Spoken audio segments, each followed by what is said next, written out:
Hey guys, እንዴት ናችሁ? እስቲ ይሄንን የአብሶሉት ቫልዩ ጥያቄ ሰርተን እንመለስ። እሺ for any absolute value questions, for any absolute value ax plus b is equals to c ምን ብለናል? if c is a positive ቁጥር ማለት ከዜሮ በላይ የሆነ ቁጥር ከሆነ two solution ያለው ብለናል። if ዜሮ ከሆነ ደግሞ c one solution ያለው ብለናል። if ሲ ደግሞ ኔጌቲቭ ከሆነ ኖ ሶሉሽን ያለው ብለናል። ምክንያቱም ከአብሶሉት ቫልዩ ሲወጣ ማንኛውም ቁጥር ኔጌቲቭ መሆን ስለማይችል ኤፍ ሲ ኢዝ ኔጌቲቭ ደን ኖ ሶሉሽን ነው የሚኖረን ማለት ነው። ስለዚህ ወደ ጥያቄያችን ስንመጣ አብሶሉት ቫልዩ ኦፍ 2x ማይነስ 3 ማይነስ 1 የተሰጠን ማይነስ 1 ግን ወደ ቀኝ ስንወስደው ምንድነው የሚሆነው? ፖዚቲቭ ዋን ነው የሚሆነው። ስለዚህ ይሄ ነው ማለት ነው ጥያቄያችን።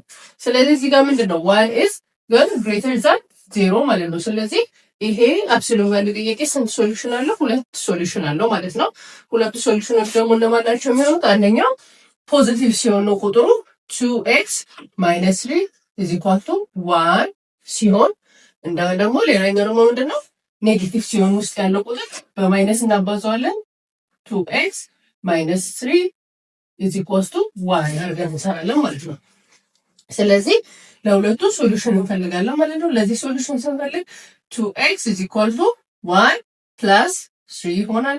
2x ኢዝ ኢኳል ቱ 4 ኦቨር 2 x ኢዝ ኢኳል ቱ 2 እናገኛለን ማለት ነው። this is our አንደኛው ሶሉሽናችን ማለት ነው። እዚህ ጋር ደግሞ እቺን ኔጌቲቭ ዲስትሪቢዩት እናደርጋታለን ማይነስ 2x ፕላስ 3 is equal to 1 እናገኛለን።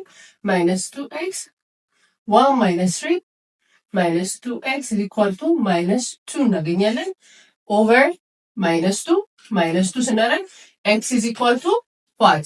ፖዚቲቭ 1 እናገኛለን ማለት ነው። ስለዚህ እነዚህ የአብሶሉት ቫልዩአችን ሁለት ሶሉሽኖች ናቸው። ሶሉሽን ሴታችን የሚሆነው ምንና ምንድን ነው? 1 and 2 ይሆናል ማለት ነው። እነዚህ ውስጥ አስገብታችሁ ስትሰሩ የሚመጣላችሁ ዜሮ ይሆናል ማለት ነው።